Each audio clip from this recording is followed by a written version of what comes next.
In today's video, I'm going to teach you how to open chat in new tab in Grok 2026, step by step. Let's get started by heading to grok.com. Once the page loads and you're in the Grok interface, we'll focus on the main navigation area. You'll see a vertical menu on the left side of the screen. That's the sidebar where your recent work and tools live, and it's where we'll find the option we need. Look along that left sidebar for the section labeled History. This area stores your past conversations so you can quickly return to them. If your sidebar is minimized, hover near the left edge or use the expand control so you can see the labels clearly.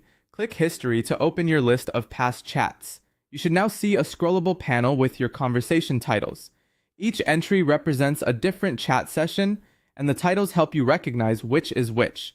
Take a moment to scan the list so you can spot the exact chat you want to work with. Move your mouse over the conversation you're interested in.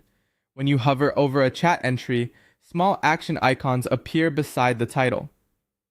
This hover state is important because it reveals the controls we'll use next, and it keeps the interface clean when you're not interacting with it.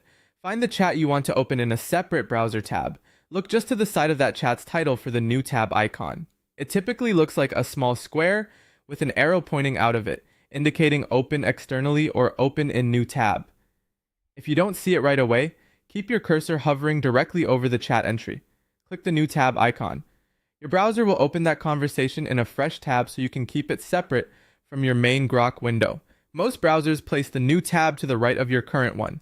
If nothing appears, check whether a pop-up or tab opening setting is blocking it, then try again. Once the chat opens in the new tab, you can start working on your prompt immediately. Your conversation history will be fully loaded, and the message box at the bottom is ready for input. Type your prompt, press enter to send, and continue as usual. Keeping this chat in its own tab is great for multitasking, comparing results across conversations, or leaving a long-running thread open while you explore others in the main window. That's it. You've opened a Grok chat in a new tab, and you're ready to continue your work efficiently. Thanks for watching, and enjoy a cleaner, more organized workflow in Grok.